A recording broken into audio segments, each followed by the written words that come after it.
Imagine opening your eyes to pitch black water, realizing you're 100 feet below the ocean's surface, and you're breathing, but the air is running out. Every sound you hear could be your last, and no one even knows you're alive. Now picture this. You're a rescue diver, cutting through murky ocean water with your flashlight, expecting to find nothing but bodies. And suddenly, a human hand reaches out of the darkness. Still warm, still moving. That's exactly what happened off the coast of Nigeria in 2013. And honestly, what I'm about to tell you sounds like something out of a movie.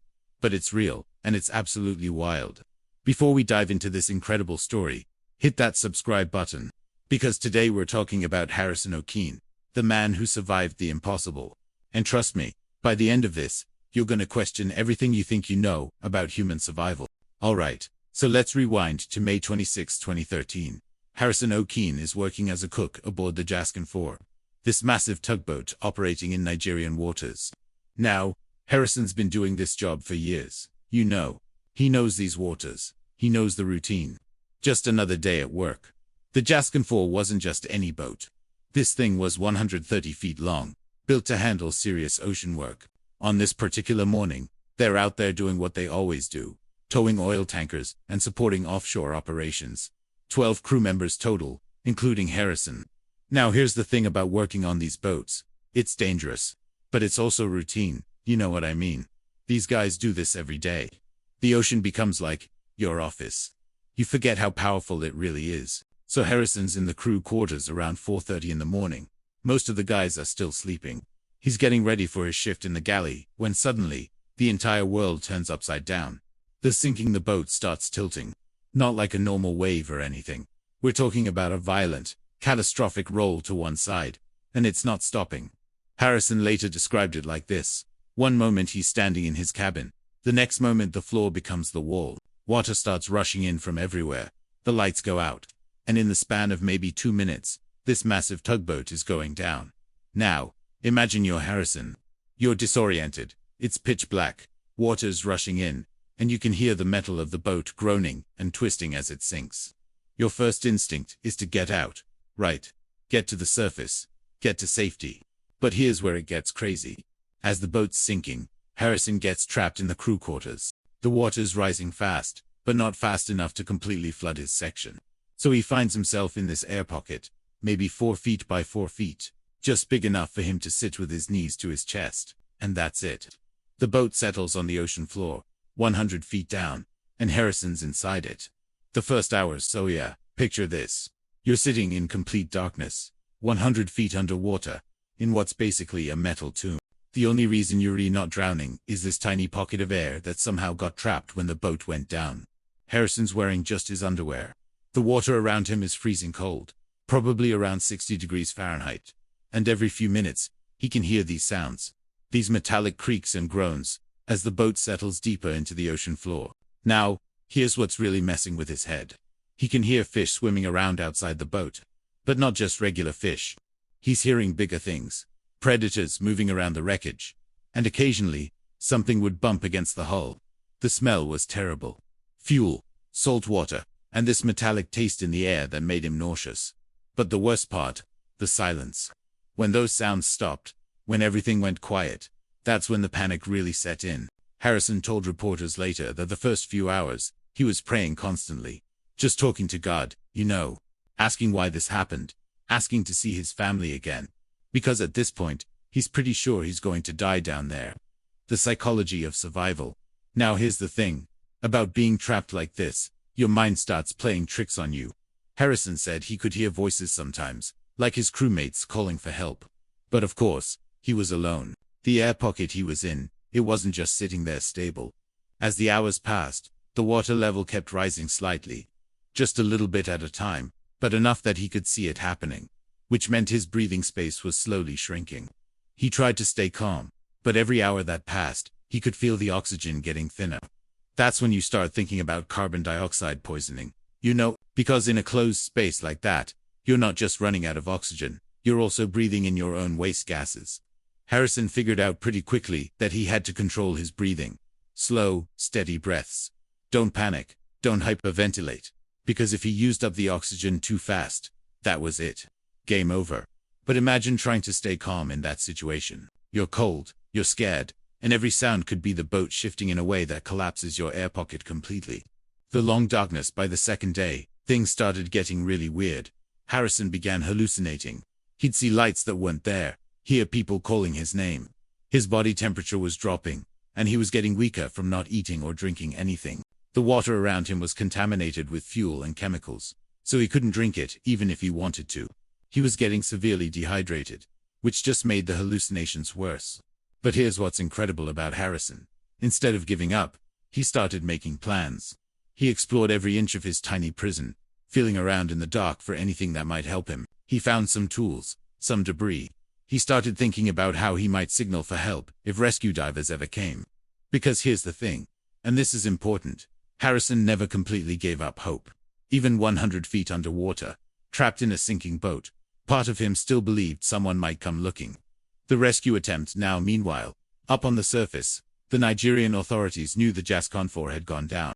They'd launched a rescue operation, but honestly, everyone assumed it was a body recovery mission. The boat had been down for over 60 hours. Nobody survives that long underwater. The diving team that went down was from DCN Diving. These are professional salvage divers, and they'd seen this kind of thing before. Their job was to recover the bodies and figure out what happened to the boat. So on May 28th, 2 days after the sinking, the divers start their descent. They're expecting to find a graveyard down there. What they're not expecting is to find anyone alive. The lead diver, his name was Nico van Heerden, starts cutting through the wreckage with his torch. He's moving through the boat methodically, checking each compartment. Everything's dark, everything's silent, except for the sound of his breathing apparatus. And then, suddenly, something moves in his peripheral vision. The impossible moment, Nico later said, it was the shock of his life. He's cutting through this metal, expecting to find a body, and a human hand reaches out and grabs him. Not a dead hand. Not a floating corpse. A living, moving, desperate human hand. Can you imagine? You're a professional diver. You've done hundreds of these recovery operations, and suddenly there's a living person grabbing your arm 100 feet underwater. Nico actually thought he was hallucinating at first, but it was Harrison. After 62 hours trapped in that air pocket, somehow still alive, somehow still conscious. And the crazy thing is, Harrison thought the diver was another hallucination, until Nico started shining his light directly at him. The first thing Harrison said when he saw the light was, "Are you real?" Think about that for a second. This man had been in complete darkness for 2.5 days, slowly running out of air, and when rescue finally comes, he's not even sure it's actually happening. The technical miracle now. Here's where this story gets really incredible from a scientific perspective. What happened to Harrison shouldn't have been possible. The air pocket he was in, it should have killed him within hours. See, when you're breathing in a closed space, you're not just using up oxygen, you're also producing carbon dioxide. And carbon dioxide poisoning will kill you long before you run out of oxygen. Most people would have been unconscious within 12 hours, dead within 24. But somehow, Harrison's air pocket had enough circulation to keep the CO2 levels from becoming lethal. Maybe it was connected to other parts of the boat. Maybe there were tiny air leaks that created just enough exchange. Nobody knows for sure. The water temperature probably saved his life too. I know it sounds crazy because he was freezing, but that cold water slowed down his metabolism, made his body use less oxygen, kind of like natural hypothermia therapy. And the pressure at 100 feet down, the pressure is about 4 times what it is at sea level. That compressed air in his pocket, making it denser, giving him more oxygen per breath than he would have had at the surface. The rescue, so Nico's got to figure out how to get Harrison out of there. And this isn't simple. Harrison's been breathing compressed air for 62 hours. If they bring him to the surface too quickly, he'll get decompression sickness. The bends, that can kill you just as dead as drowning. They have to get him into a diving bell, pressurize it, and bring him up slowly. But here's the problem. Harrison doesn't know how to use scuba gear. He's a cook, not a diver. And he's been sitting in that freezing water for 2.5 days. He's weak. He's confused. Nico had to calm him down, explain what was happening, and somehow get diving equipment on a man who was probably in shock. And they had to do all of this 100 feet underwater, in the wreckage of a sinking boat. The whole rescue took about 6 hours. 6 hours of careful decompression, to make sure Harrison didn't die from the rescue itself. Can you imagine being that close to safety, but still not being safe? The aftermath. When Harrison finally reached the surface, he was suffering from severe hypothermia, dehydration, and minor decompression sickness. But he was alive.